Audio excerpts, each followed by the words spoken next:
Salut à tous, très heureux de vous retrouver pour un nouvel épisode du Dunk Hebdo NBA Podcast. Et aujourd'hui, on va parler d'une équipe dont on n'a pas parlé dans un épisode consacré depuis octobre 2017. Une éternité, un monde sans Covid et un monde, Alan, où où j'avais plus de cheveux que toi. Comment ça va? C'est vrai, ça va et toi? Ça va très bien. Ça va très bien. Alors par contre, Tom, en 2017, en 2018, 2019, 2020 et même 2021, tu restes dans la catégorie des gens aux cheveux courts. Ça va, Tom? Très bien, très bien. À l'image de l'ancien coach et du coach de l'équipe dont on va parler. Ok. C'était une intro très capillaire aujourd'hui. On va donc parler d'Indiana parce que, alors c'est inhabituel, mais Indiana a fait la une et pas pour des raisons basket cette semaine. Donc on va en parler. Je sais pas si on est dans le Dunk Hebdo NBA podcast ou sur E-Entertainment. On va essayer de rester dans le podcast basket. Mais il y a eu beaucoup de choses cette semaine. Si vous ne comprenez pas trop à quoi on fait référence, eh bien, il faut rester. On vous invite à nous suivre sur les réseaux sociaux, enfin, sur Twitter et sur les plateformes où vous nous écoutez, en particulier sur YouTube. La vidéo et nous, c'est un peu difficile parfois, mais cette semaine, on vous promet, on sera là en vidéo sur YouTube. Je perds pas plus de temps. On marque une petite pause et on se retrouve pour parler d'Indiana. Messieurs, alors d'habitude, on a toujours un plan en 3 parties. Alors ça s'entend pas tout le temps, mais d'habitude, le plan est en 3 parties. Aujourd'hui, il sera en 4. On va commencer par un bilan de la saison des Pacers parce qu'on se dirige tout droit vers la fin de cette saison. Et non, ce n'est pas aujourd'hui le Power Ranking comme j'ai pu le teaser en fin d'épisode précédent. On va encore attendre une semaine. À propos des Pacers, 31 victoires, 36 défaites, 15e attaque, 14e défense. On est vraiment dans le ventre mou de la NBA. Ils sont vraisemblablement en route vers le play-in. Ils ont plusieurs matchs d'avance sur leurs concurrents. Mais avant de parler de tout ça, faisons un bilan de la saison. Alan, tu retiens quoi de la saison des Pacers jusqu'à maintenant? Je retiens que, en fait, les années, c'est plus ce que je retiens par rapport aux années précédentes qui s'est pas passé. C'est qu'en fait, pendant le Indiana de Macmillan, donc les 3 années, un peu plus de 3 années où il était là, moi j'en avais toujours ce sentiment de, si tous les joueurs sont présents, s'il n'y a pas de blessés, il y aura un niveau moyen chaque soir d'une équipe solide qui sera chiante à jouer et qui, voilà, dans une conférence Est où il y a un ventre mou un petit peu grand et des équipes qui sont mauvaises, et ils arriveront toujours à tirer leur épingle du jeu. Le problème, c'est qu'en fait là, ils ont voulu changer un peu d'idée avec le nouveau coach qui est arrivé en prenant de Toronto. C'était un petit peu un pari sur, on en a parlé ensemble, c'était un pari sur, ok, on est moyen, on s'est qualifié en playoff plusieurs années de suite, comment on fait pour passer le step? Le problème, c'est qu'ils ont pris le coach, ils n'ont pas pris les joueurs pour passer le step. Donc, je retiens cette idée qu'en fait, de un, ils ont pris un coach pour élever le niveau potentiel sans changer les joueurs. Donc, c'est que de la théorie, en fait. Et surtout, je retiens des blessures. Des blessures parce que TJ Warren, il a joué que 4 matchs. Caris LeVert, il a joué que 31 matchs avec Indiana. Même un Jeremy Lamb, qui est un joueur de rotation solide, il a été blessé. Miles Turner, il a été blessé. Donc en gros, il n'y a que le duo Sabonis-Brogdon qui, soir après soir, a été là. Et donc ça revient à ce qu'on disait souvent, c'est si tes remplaçants deviennent des titulaires, ça veut dire que des joueurs qui ne devaient pas jouer deviennent remplaçants. Et donc tu perds en qualité. Et donc c'est pour ça qu'ils ne sont pas bons cette année ou moyens. Même en comptant Sabonis ou Brogdon, c'est 11 matchs ratés, Sabonis 9. Donc même les joueurs en théorie qui sont là souvent sont assez absents. Je reviendrai, sur la question des blessures, j'ai peut-être un petit astérix Amex là-dessus. Tom, t'en penses quoi de la saison d'Indiana, le bilan, en gros?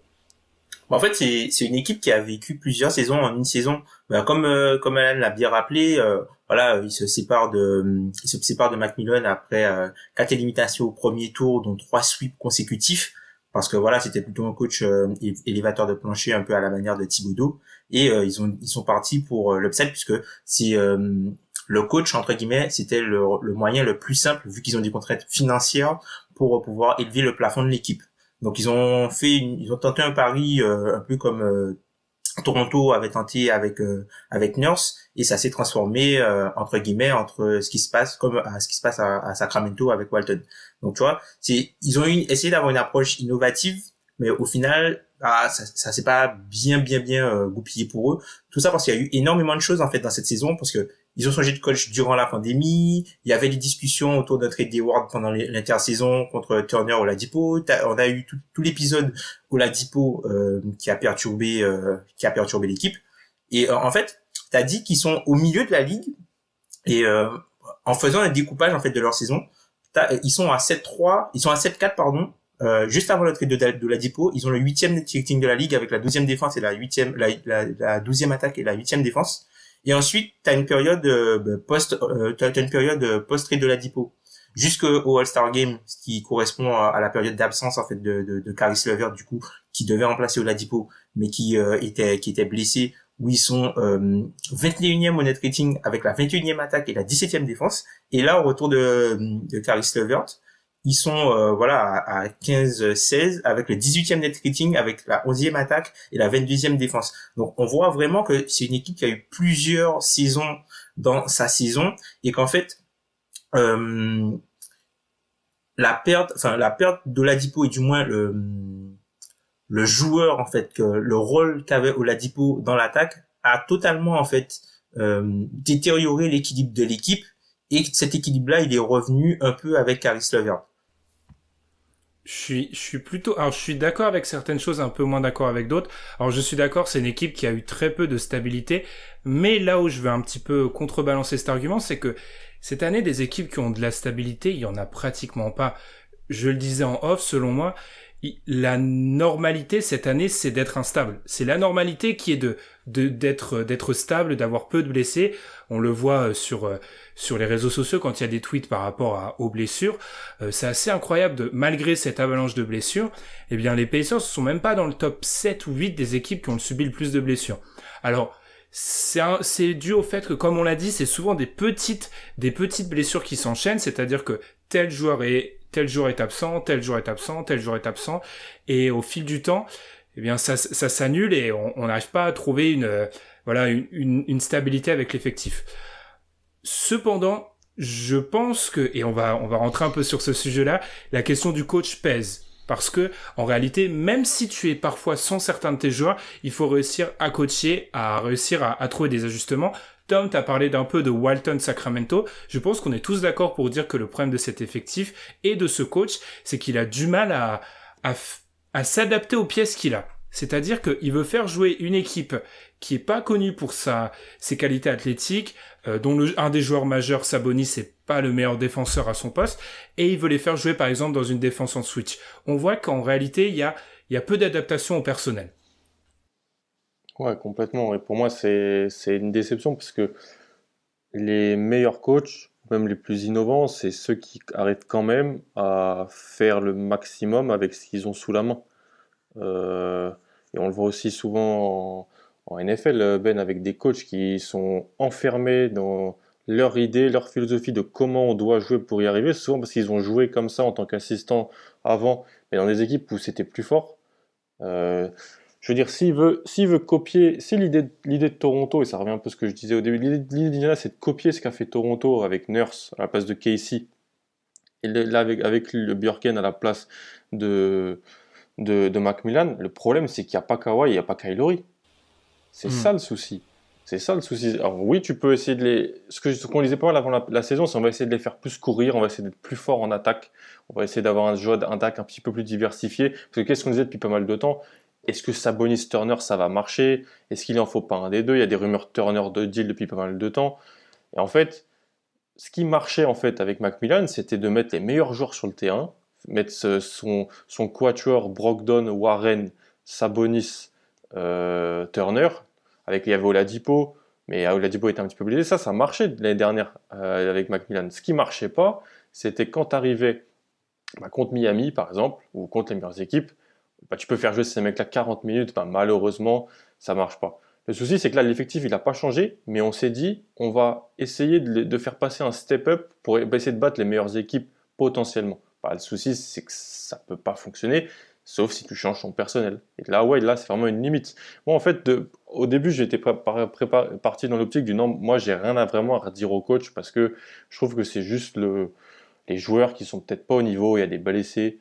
Mais en fait, vous l'avez pointé du doigt, et pour moi, c'est le truc qu'on peut lui reprocher, c'est qu'il ne s'est pas adapté à son personnel, il a demandé à son personnel de s'adapter à lui.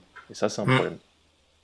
Ça rappelle un peu ce qui s'est passé à Minnesota avec Sanders sur la première partie de saison où Sanders il avait une idée en tête de ce qu'il voulait que les joueurs fassent et il s'adaptait pas du coup à son personnel et on a vu par exemple pas mal de problématiques du coup avec des joueurs comme Josh Okogie, même Jared Culver qui ont totalement perdu confiance parce qu'on leur demandait de faire des choses pour lesquelles eux n'étaient pas bons, pour lesquelles eux n'avaient pas confiance et du coup leur niveau en apathie et c'est toute l'équipe en fait qui fonctionnait qui fonctionnait un peu de façon bancale quoi et c'est ce qui arrive à cette équipe d'Indiana qui même en plus ça se ressent encore plus avec l'absence de Miles Turner. D'ailleurs Miles Turner tu te rends compte vraiment que c'est un joueur qui est très important pour cette équipe là quand il est pas là en fait parce que quand il est là on a peut-être qu'on le prend un peu pour acquis et on se rend pas compte à quel point il est important notamment pour permettre d'avoir une équipe viable avec Sabonis en pivot. Alors oui, je pense que Miles Turner il faut en parler parce que à l'heure actuelle, ce qui se passe du côté d'Indiana dans le secteur intérieur, c'est très grave. C'est très grave.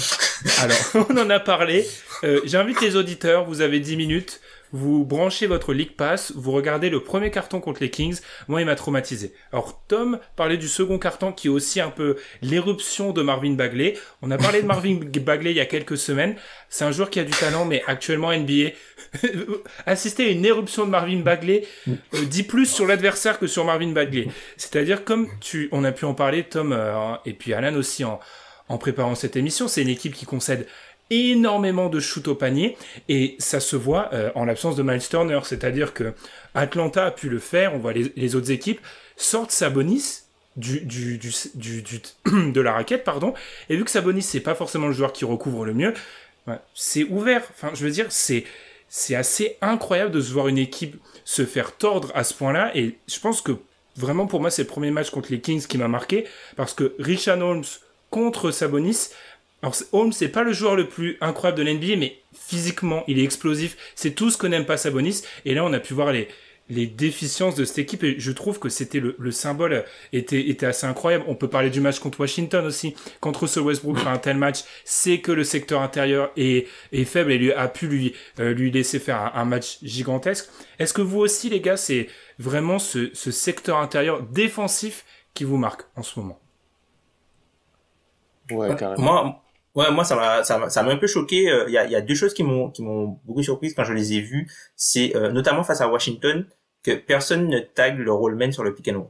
Le mec qui a à l'opposé qui doit venir taguer quand il y a le pick and roll central, il le fait pas. Donc, c'est souvent McDermott. Il le fait pas. Du coup, t'as souvent Sabonis qui se retrouve dans un 2 contre 1 et c'est quelque chose qu'il arrive très mal à gérer. Là où Miles Turner arrivait à gérer ça plutôt bien et arrivait à gêner les adversaires.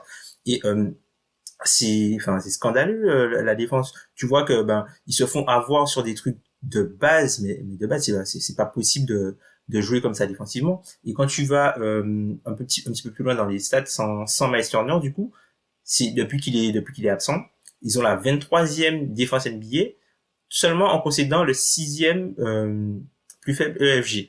Donc ça veut dire qu'il y a un problème quelque part. Et quand tu vas plus loin, tu te rends compte qu'ils se font totalement démonter en fait sur le rebond offensif. Ils ont un offensive rebounding rate adverse de 31%. C'est en gros, ils sont 30e, ils sont derniers de la ligue sur la période.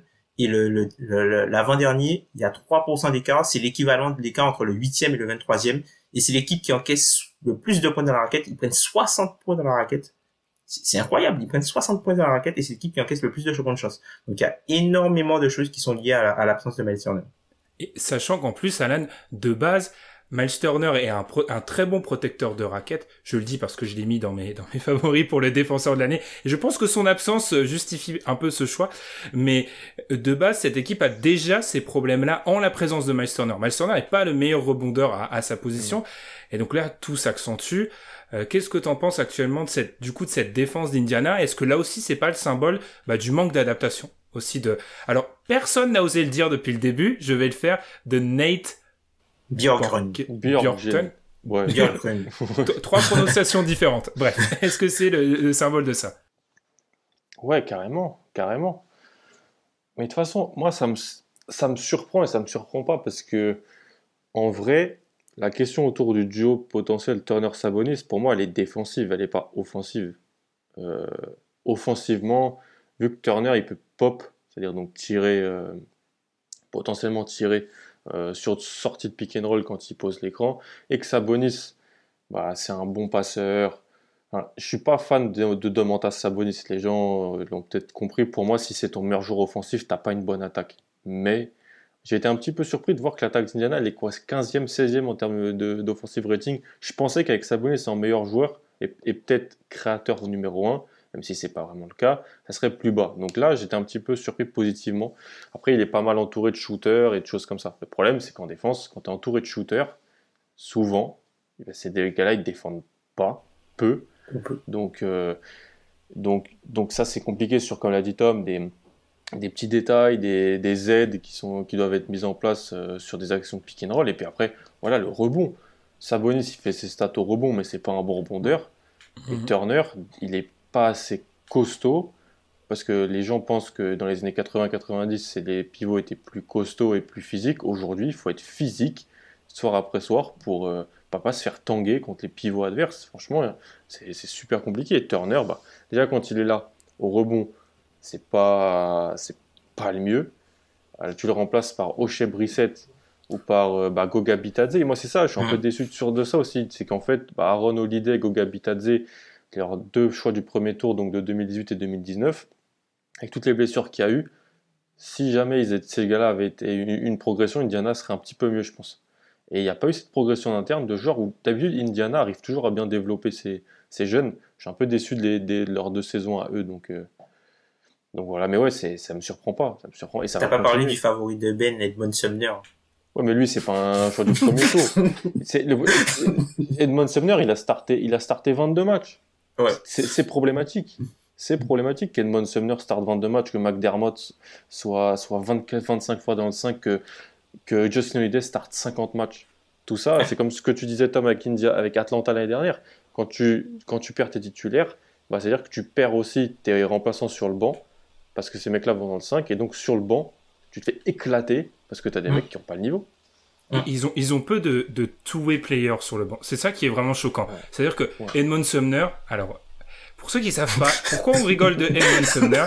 Alors, il y a quelques années, à l'époque où je faisais des fiches de draft, quel jeune, voilà, bref, je faisais ça, et il y a un jour, j'étais en galère, je me suis dit, Alan et Tom, qui je dois faire? Edmond Sumner, pire semaine de ma vie, le mec c'était difficile à regarder. Et en fait, Edmond Sumner, il est en NBA. Il est titulaire maintenant. Il a starté 25 matchs.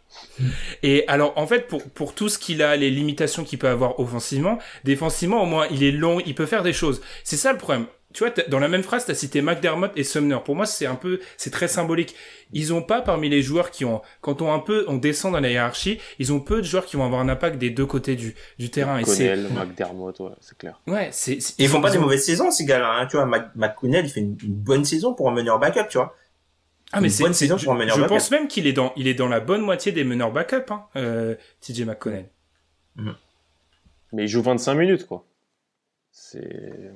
C'est problématique. C'est trop. C'est trop, et puis, ouais, pas de joueurs qui sont capables de faire les deux choses. On a parlé de ces prêmes en défense. En attaque, dès qu'ils ont pu Malcolm Brogdon. Alors, on n'a pas trop parlé de lui, mais je trouve que l'apport de Caris LeVert, il est plutôt intéressant. Surtout, en fait, quand ils ont besoin, les fins de match. Parce que les fins de match, c'était un problème pour Indiana. Quand ils ont besoin d'un mec qui se crée une action, il est là. Alors après, on sait qu'on n'est pas les plus grands fans de Caris LeVert. Ça reste du Caris LeVert, c'est pas super efficace. Mais c'est parfois positif pour eux. Ouais, c'est ça. C'est un peu le rôle de Ladipo qui leur manque. Il leur manquait un joueur dynamique balle en main. Un joueur dynamique balle en main qui est capable de créer des différences.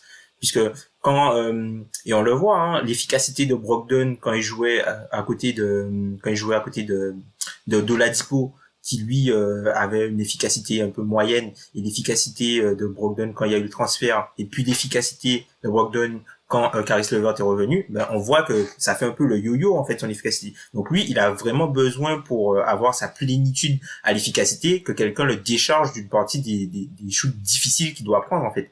Et c'est le rôle, c'est là un peu là où Caris LeVert, plus qu'être le joueur qu'il est lui-même, hein, c'est le fait de pouvoir décharger de la création, un peu à la manière de Russell Westbrook.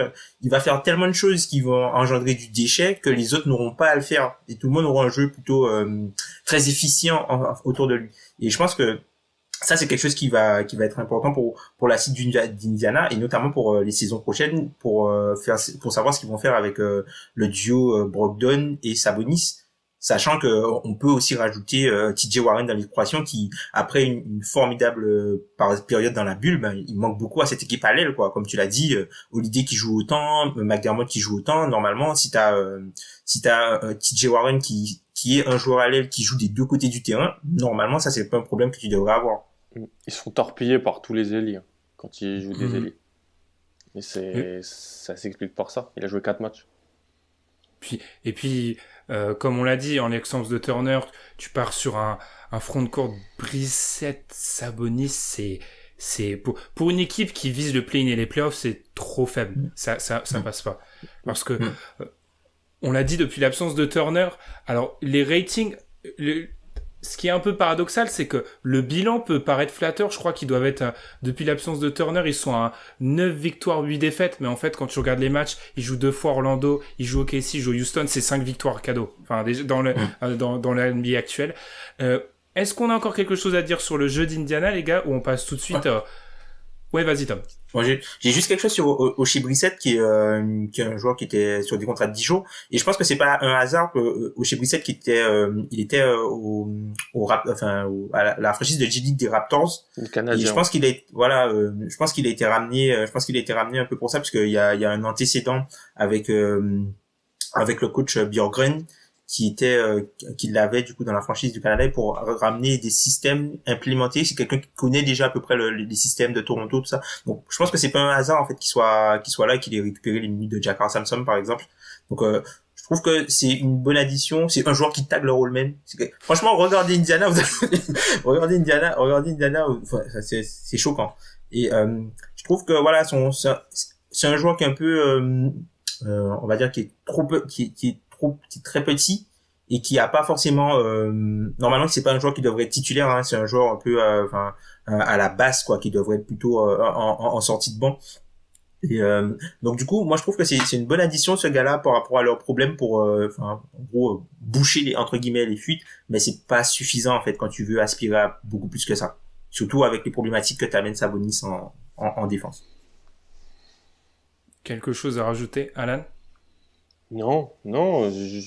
En vrai, ce que je dis, c'est si Bitadze était peut-être au niveau, ils auraient pas eu ce problème-là. La transition est parfaite. Parce que Bitadze est justement... Alors, pour ceux qui n'ont pas suivi, parce qu'on arrive à un moment de la saison où peut-être on regarde plus la course au playoff que Indiana. Il y a donc eu pendant le fameux match contre les Kings, et honnêtement, je comprends l'assistant Greg Foster, je comprends qu'il y a un moment où, voyant ce match, tu aies pu t'énerver légèrement. Il y a donc eu une altercation entre lui et un joueur des Pacers. Ça en est presque venu aux mains. L'attitude, on va pas faire comme certains fans d'Indiana, on va pas disséquer ce qui s'est passé parce que c'est assez incroyable. Tout ça dans un contexte où il y a eu plusieurs articles, des tweets de Wojnarowski qui expliquaient que le coach était en danger. Ensuite, un long article de Bleacher Report qui expliquait tout simplement qu'à l'intérieur de la franchise, le climat était extrêmement délétère et que la façon de manager, de gérer l'effectif du coach n'était pas du tout appréciée. Tout ça a été plus ou moins parfois démenti ou corroboré par d'autres sources. J'ai passé mon samedi à essayer de comprendre qui dit quoi. Ce qui est sûr, c'est que tout le monde a l'air d'accord pour dire que au niveau du coach, il y a eu un problème, l'embauche, la greffe n'a pas prise. Je vais continuer à aller avec toi, Tom. Est-ce que on peut se séparer du côté d'Indiana du coach Bjorkgren dès la première saison? Ouais. Est-ce que tu penses que c'est possible? Moi, ça me rappelle ce qui s'est passé à Memphis avec Fisdale, où il y a eu des problèmes avec Marc Gasol, et au final, c'est lui qui a sauté une saison après, enfin, une moitié de saison après, entre guillemets, c'est lui qui a sauté. Et moi, ce qui m'étonne avec Indiana, c'est que pour Macmillan, c'était les mêmes joueurs qui étaient impliqués, qui se plaignaient déjà des mêmes choses. Et au final, moi, je me demande, est-ce que c'est pas au final les joueurs qui seraient pas le problème en fait dans le vestiaire. Après, pour Bjorkgren, ça me fait penser à quelque chose que tu as dit à l'embauche de Taylor. Tenir un vestiaire en NBA, c'est très important. Et en fait, dans les différents articles qui sont sortis, notamment J. Michael du Indy Star et Caitlin Cooper du Indiana Cornrows. En fait, ils mettent bien en avant que lors du processus d'embauche, qu'ils se sont essentiellement axés sur la partie basket, X's and O's, comme ils disent aux États-Unis, que la partie basket en priorité avant même de penser à la partie gestion de vestiaire. Et là, c'est en train de se retourner contre eux. Et moi, je pense qu'il y aura plutôt quelque chose qui va se passer au niveau des joueurs que le coaching staff. Je pense pas que le coaching staff va changer tant que ça. Enfin, du moins le coach principal, puisque qui va venir à Indiana? En joueur, tu veux dire? Non, même au niveau du coaching staff, avec ce qui s'est passé dans le coaching staff là. Tout ce qui est sorti sur les assistants coachs qui se plaignaient, qui va vouloir venir rejoindre cette équipe-là? Après, le seul moyen, c'est que les assistants coachs et que les coachs, tout le monde vire.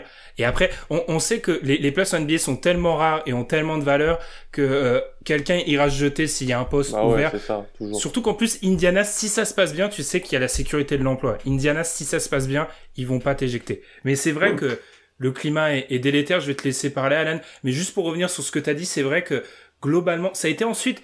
Alors, l'info a même été donnée dans le fameux article de Bleacher Report qu'on n'aurait même pas consulté TJ Warren sur l'embauche, alors que TJ Warren est le seul joueur de l'effectif qui a un passif avec le coach. Ça a été démenti ensuite par l'Indy Star, mais tout le monde est d'accord pour dire que la recherche, il y a un peu de népotisme parce que le coach et le coach actuel est ami avec le general manager, le président des opérations basket, voulait un coach dans le moule de Nick Nurse. Il y a la connexion Nick Nurse, Bjorkgren.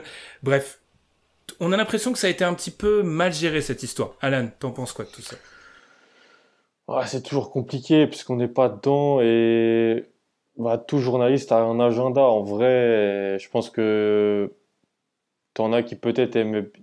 Moi, il y a toujours des journalistes qui sont amis avec des general managers, ils sont amis avec des présidents. C'est pour ça, la presse locale, faut se méfier. Enfin, la presse locale, c'est surtout quand c'est pas un énorme marché, mais il y a des trucs locaux à Indiana. Mais souvent, en fait, c'est dans les équipes de petits marchés, le journal local, ils peuvent vraiment faire la pluie et le beau temps en termes de rumeurs et tout, hein, le beatwriter et tout ça.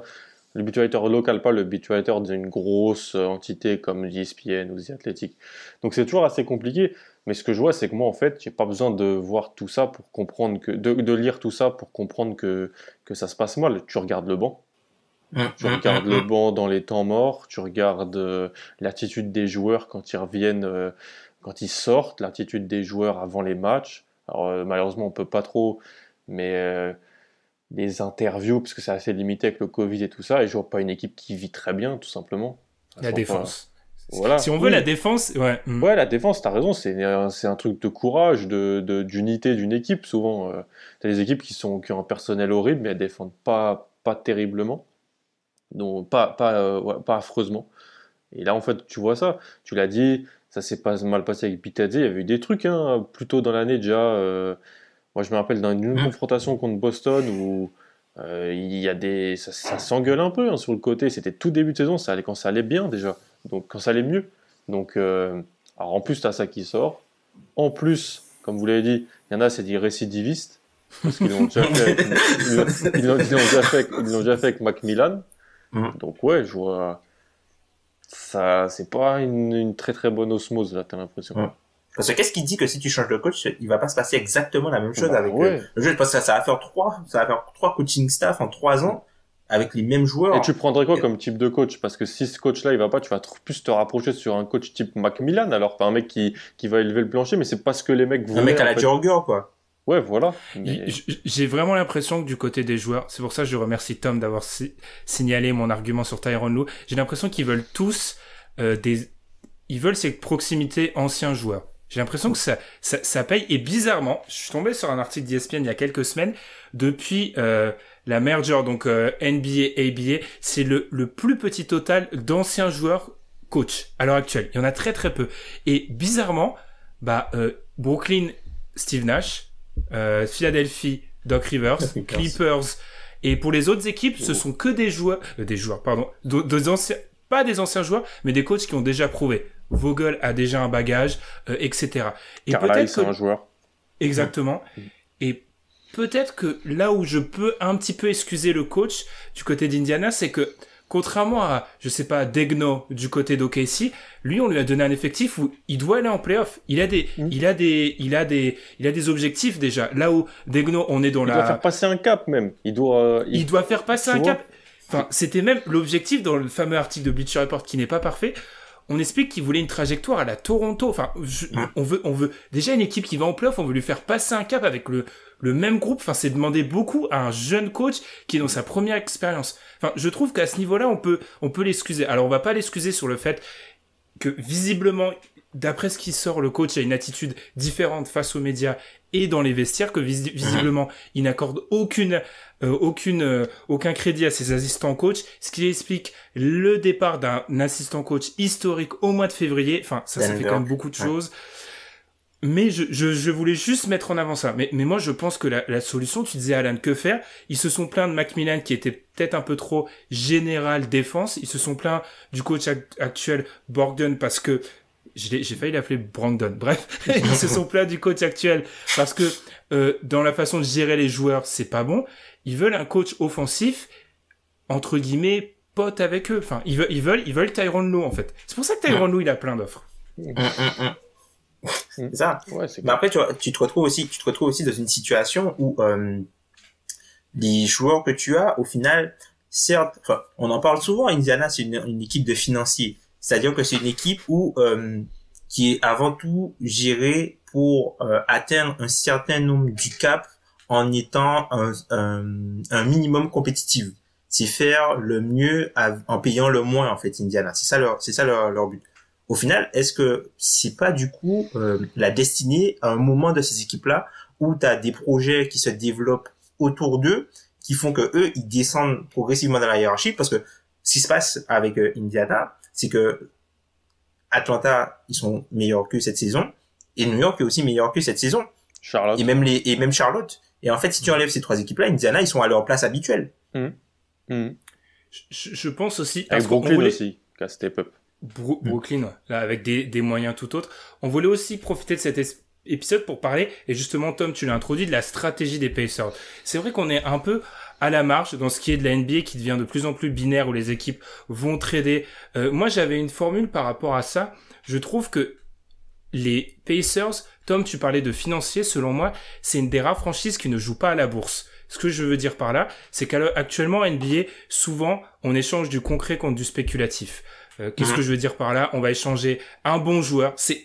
Franchement, chers auditeurs, regardez tous les trades en ce moment. Maintenant, dans la NBA, on échange quoi? On va échanger un titulaire, un mec qui sait jouer au basket, contre du spéculatif. Ce que j'appelle spéculatif, c'est des choix de draft. C'est même des jeunes joueurs qui ont très peu prouvé. Et en fait, Indiana, quand on analyse leurs échanges, ils ne sont jamais dans le spéculatif. L'échange avec Victor Oladipo, ils auraient pu en sortir avec un jeune, un choix de draft. Non, ils veulent Caris LeVert qui est certes jeune, mais qui a quand même déjà prouvé en NBA. L'échange de Paul George. Ouais, jeune entre guillemets. L'échange de Paul George, il récupère Victor Oladipo qui avait déjà plusieurs saisons de titulaire à Orlando et du côté du côté d'OKC.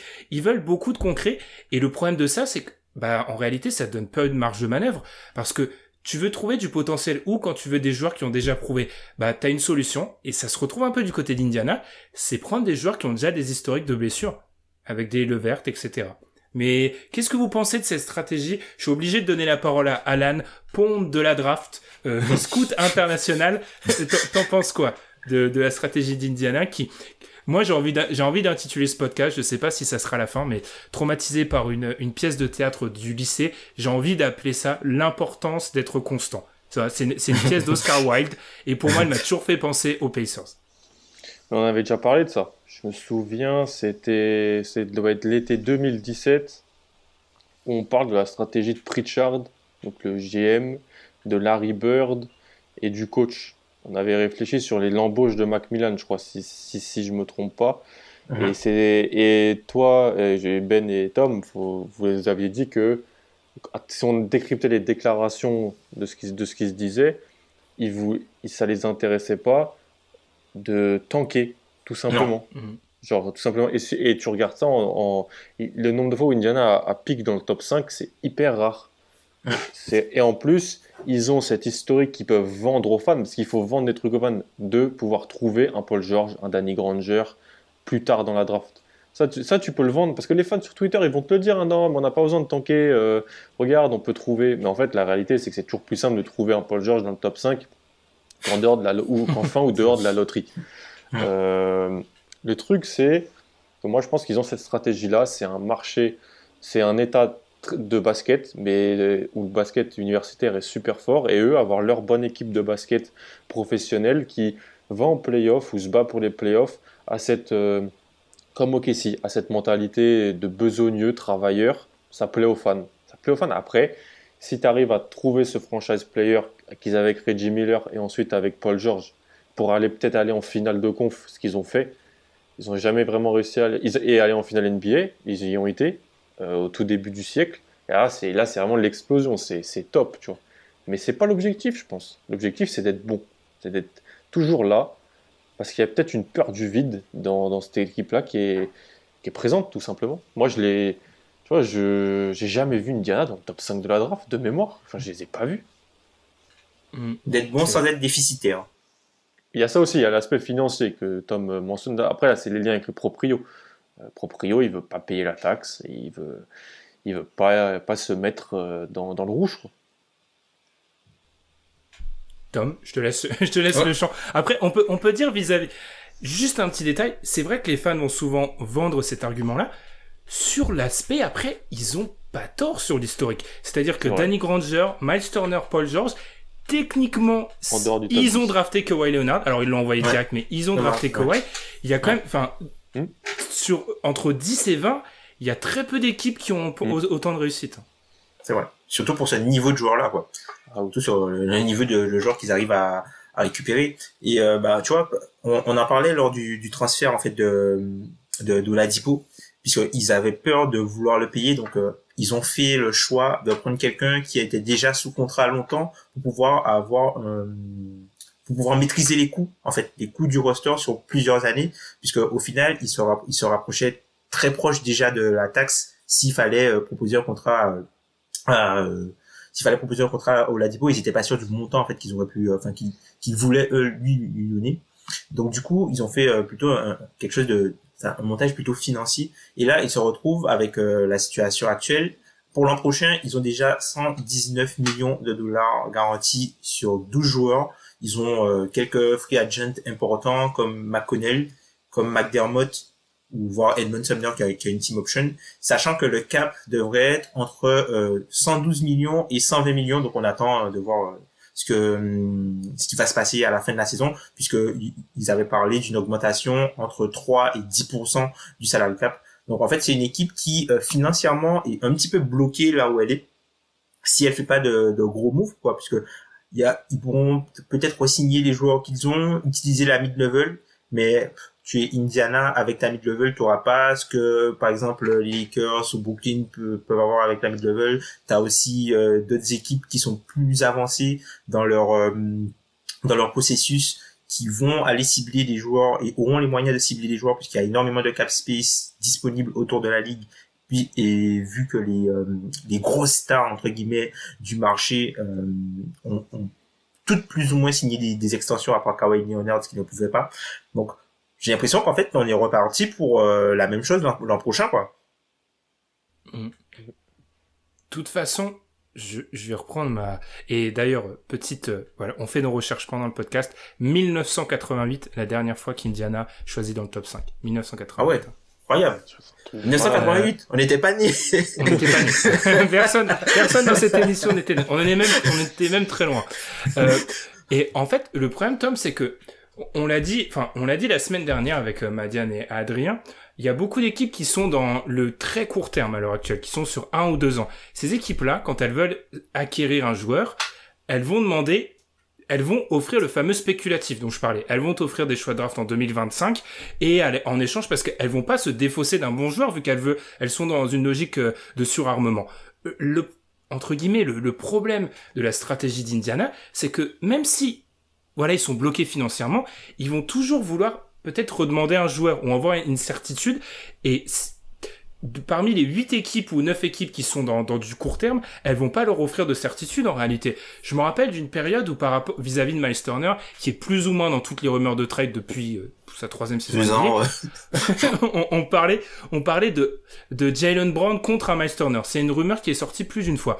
Et en fait, quand tu te mets à la place de Danny Ainge, tu peux jamais accepter ça parce que ça a trop de valeur, c'est un jeune ailier et si t'es dans une logique d'acquérir un joueur comme Miles Turner, tu veux pas en échange renvoyer un jeune joueur en fait. Donc c'est pour ça que la position d'Indiana, c'est pour ça que je pense qu'ils vont avoir du mal à trouver des trades s'ils doivent bouger cet été. C'est parce que qui viendra chercher un joueur d'Indiana? Par exemple, vas-y Tom. Ouais, je pense que Indiana, il y a pas mal de joueurs qui pourraient intéresser du monde. Hein. Je pense que par exemple Brogdon, ils vont intéresser, je te laisse finir, ils vont intéresser, mais en fait, c'est quand tu te mets à la place d'Indiana, est-ce que ces équipes seront prêtes à lâcher une certitude? Des joueurs. Ils auront pas des joueurs. Ça dépend, par exemple, tu peux te dire que, par exemple, des équipes comme Philly, ça se passe pas bien avec Ben Simmons, ils vont voir du côté de Brogdon. Tu peux te dire que, par exemple, mais tu lâches pas Simmons pour Brogdon, Tom. Non, je te parle pas de Simmons, je te parle pas de Simmons. Mais, enfin, ils peuvent trouver un paquet, tu vois, ils peuvent, je sais pas, cette Curry ou quelque chose comme ça, ils vont trouver quelque chose, tu vois, Indiana, cette Curry, ça leur irait bien, il a encore un contrat, il a encore quelques années sous contrat, ça leur irait bien, par exemple. Quelque chose, tu peux trouver un package autour de ça. T'as, par exemple, des équipes qui vont venir voir pour Miles Turner, typiquement les Pelicans viendront voir pour Miles Turner. Tu vois, Steven Adams, il a un contrat plutôt long, Bledsoe, il a un contrat plutôt long, ils pourront récupérer des joueurs. Enfin, tu vois, je pense que Indiana, en fait, si t'as une équipe qui essaie de se renforcer, c'est eux qui vont appeler parce qu'ils ont les joueurs pour leur permettre de renforcer. C'est la théorie du costume. Comme tu dis, t'as trop de joueurs. C'est en fait, comme Orlando. C'était Orlando. Sauf qu'ils attendent pas la même chose qu'Orlando a été préaccepté. Et Orlando a attendu Orlando, ils ont pris du spéculatif. Orlando, ils ont pris que du spéculatif, là.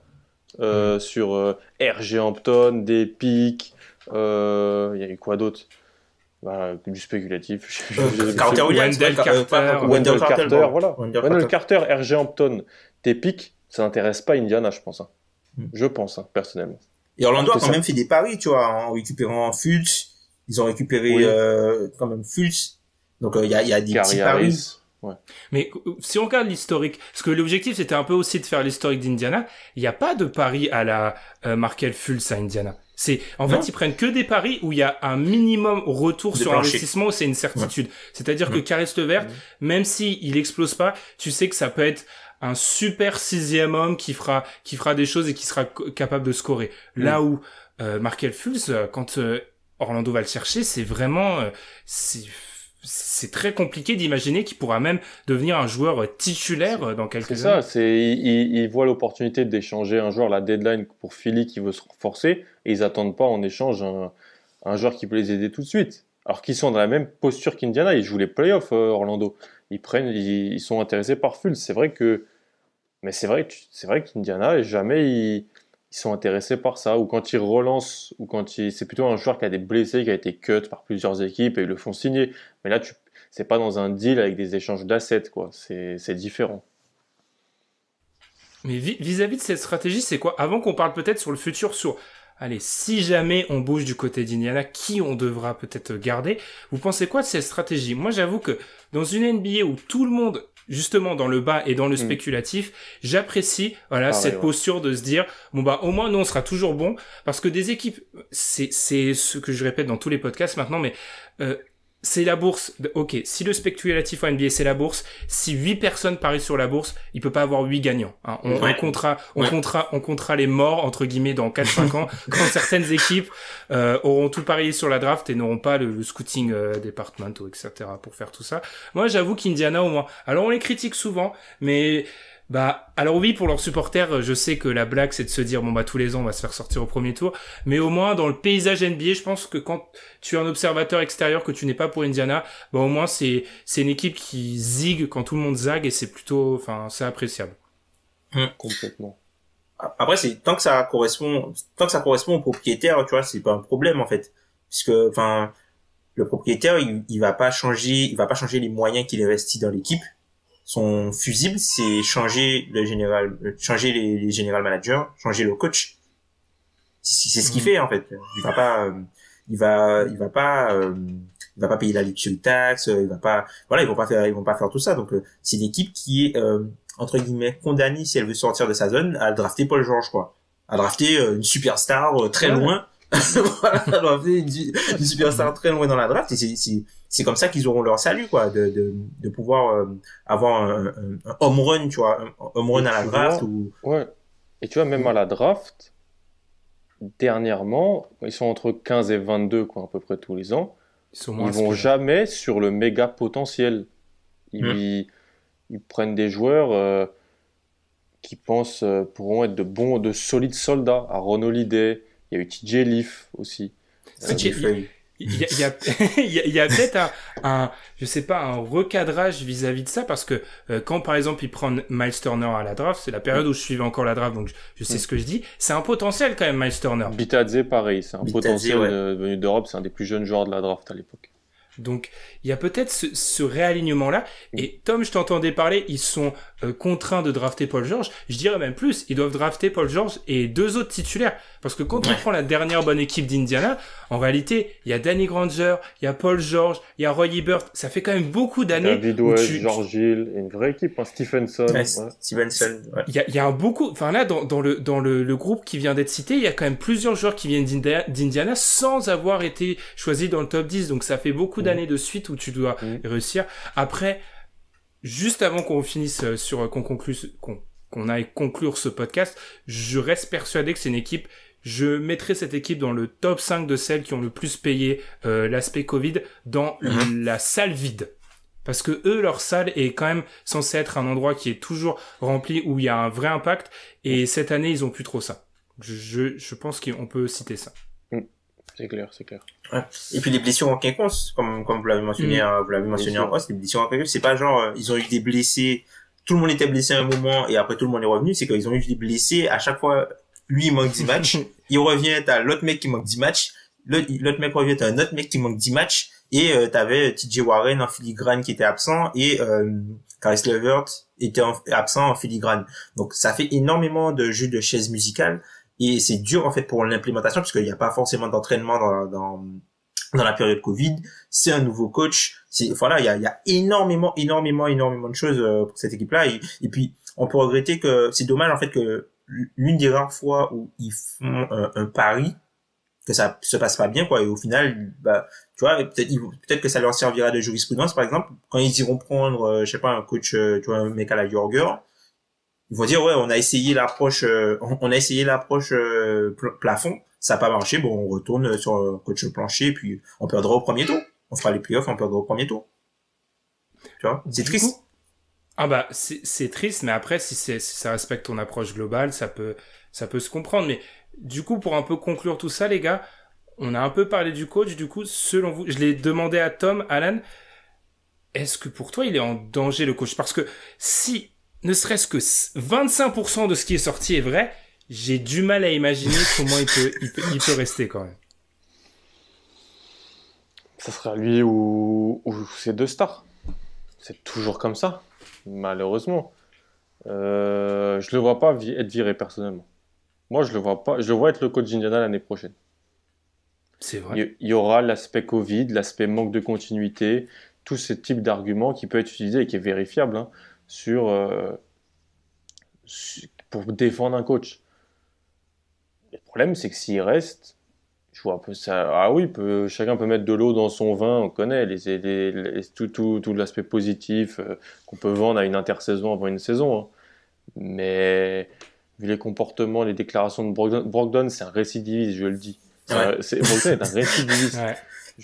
Et c'est toujours quand c'est lui qui a un peu les clés du camion qui parle beaucoup. J'avais aucun souci sur Malcolm Brogdon à Milwaukee. Hein. Et il n'y en aura pas si jamais je pense qu'il va... Tom parlait de Philly, d'une équipe qui pourrait être intéressée par son type de profil en tant que 3e meilleur joueur potentiel d'une très bonne équipe. Il n'y aura plus ces problèmes, je pense. Mais moi, je pense qu'il sera le coach l'année prochaine et que soit Brogdon, soit Sabonis ne sera plus dans l'effectif l'année prochaine. Ah ouais. Juste sur le petite parenthèse Brogdon, je pense qu'on est tous d'accord sur ça. J'en parlais. Je pense que Brogdon aura jamais cette étiquette-là parce que on sait que c'est un joueur qui investit en dehors du terrain, dans les causes humanitaires. Il est très investi en Afrique. C'est un joueur, voilà, son surnom de president. Bref, il a tout l'emballage pour ne jamais être considéré comme un joueur à problème. Alors qu'en réalité, oui, c'est un récidiviste. Il a eu le même problème avec Macmillan. Il était cité. Dans les deux cas, il a été cité. Alors, on peut comprendre après que le joueur est... Ah oui, on peut comprendre, mais juste, il a déjà été dedans, quoi. C'est juste ça. Il a déjà été dedans et il est peut-être dans la seule franchise où Indiana, on peut... Parmi ces franchises où tu peux pas te risquer de froisser un joueur très fort parce que tu sais que t'as tellement peu de pouvoir d'attraction, tu peux pas te mettre à dos les joueurs parce qu'autrement tu risques d'avoir un vrai problème. Surtout que, ils ont pas ramené la nouvelle version de Phil Jackson. C'est un coach, on l'a déjà dit, c'est un fusible. Tom l'a dit pendant l'émission, ça peut sauter. Tom, donc t'es d'accord avec Alan? Le coach sera là la saison prochaine. Oui, moi je pense qu'il sera là la saison prochaine. Hein. Parce que déjà 1 an, tu viens d'embaucher le mec. Imagine par exemple comment ça se passe avec les agents. Sachant que faut pas oublier que l'an dernier, Indiana, il prolonge Macmillan juste avant de le virer. Donc là, tu vires. Mais avec alors je veux bien qu'il y ait que 30 postes de coach, de head coach en NBA. Mais en termes de look, pour moi, c'est pas vraiment, si tu le vires maintenant, tu lui as pas donné le temps de mettre en place ce qu'il voulait mettre en place. Même si tu vois les problématiques, et même si il a aussi des torts, hein. Il a aussi des torts, Bjorkgren, hein. C'est pas un martyr. Voilà, c'est pas la victime, c'est pas un martyr. Mais les choses qui se passent humainement, t'as l'impression que c'est plus facilement modifiable entre guillemets que ce qui se passe en termes de comportement de joueurs. Et tu vois, quand ils ont choisi le coach, à l'époque, ils hésitaient avec des profils comme il y avait D'Antoni, il y avait à l'époque il y avait le coach de Minnesota maintenant, il y avait Becky Hammon qui avait été cité, il y avait Finch aussi qui était cité. Et au final, ils ont choisi ce gars-là pour des questions d'ardoise, pour des questions d'ardoise. Donc faut voir, mais moi, je pense que ce sera le coach. Je pense qu'ils vont lui donner une deuxième année. Ils vont voir sur la moitié de la saison avec tout l'effectif. Et si ça marche pas, là, ils le vireront, mais je pense pas qu'il sera viré à l'intersaison. Ce sera un trop mauvais look. Je pense que j'ai vraiment été trop traumatisé par ce que j'ai pu lire à droite et à gauche parce que je peux comprendre. Après, vis-à-vis de Macmillan par rapport aux autres coachs, ils peuvent se dire, bon, alors certes, ils l'ont écarté, mais ils lui ont quand même offert la prolongation avant. Donc si à mon client, on lui offre la prolongation et ensuite on le vire, ça passe. Mais je sais pas si je répète, mais si ce qu'on a lu c'est en partie vrai, pour moi, ça effraierait pas d'autres coachs parce que tu te dis que c'est juste un problème de management en fait, de management de joueurs. Et c'est vrai que la situation est vraiment très difficile, mais autant sur des problèmes de résultats sportifs cette année, je peux les excuser dans le contexte d'Indiana, mais les problèmes humains, ils sont trop compliqués.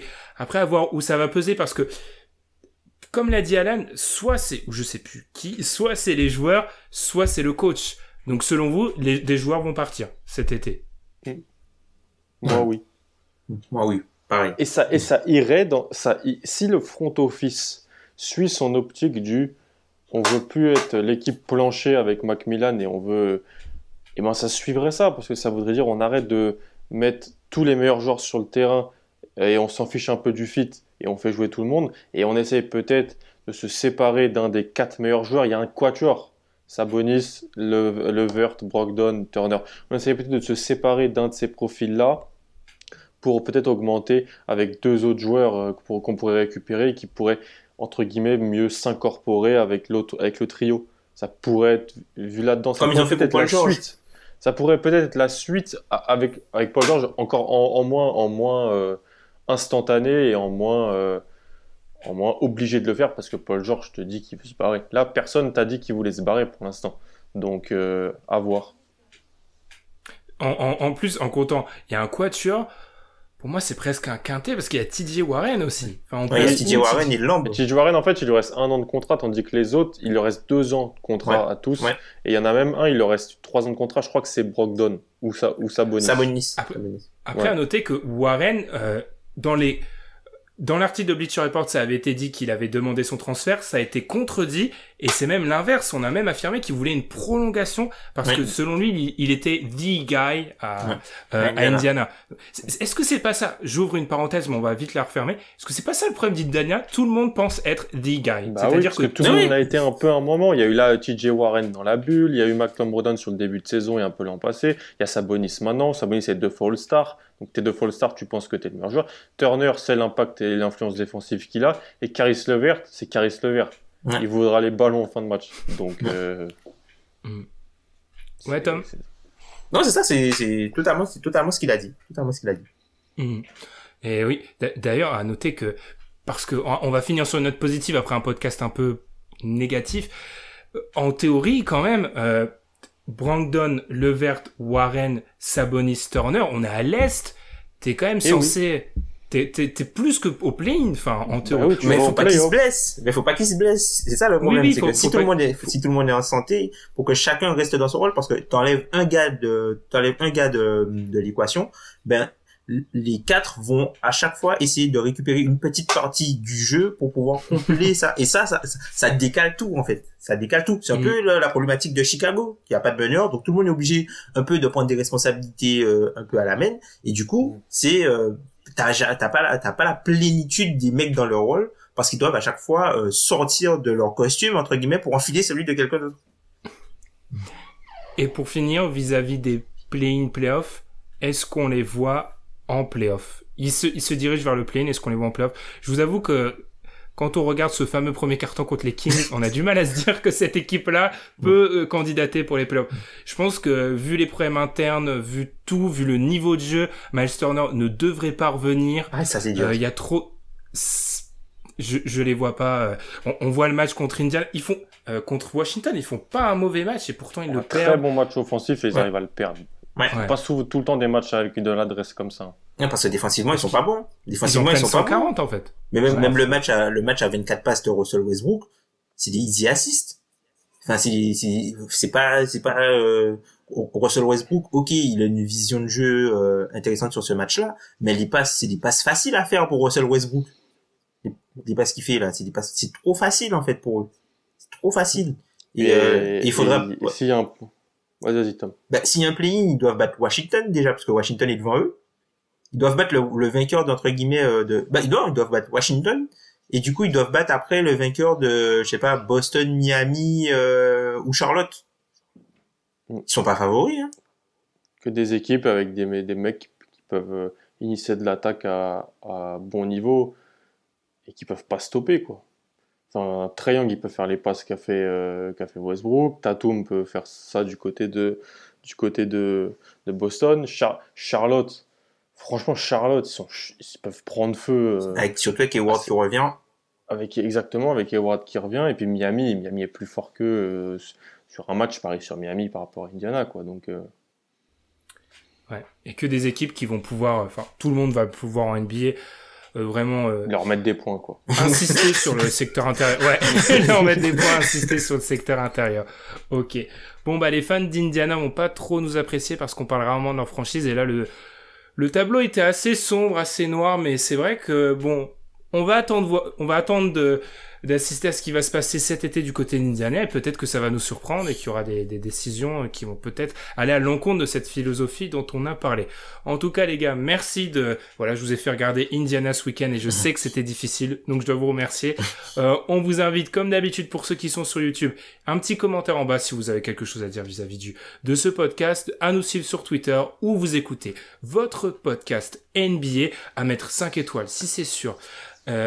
Apple Podcast, et puis nous, on se retrouve la semaine prochaine, les playoffs approchent, et là, je le promets, du coup, on va faire un power ranking, et on va essayer de classer, alors que c'est le brouillard total, qui, crée une hiérarchie à partir de ce qui se passe en NBA, et ça va être très très difficile. On vous souhaite donc une très bonne semaine, et à la semaine prochaine. Salut! Salut! Salut à tous!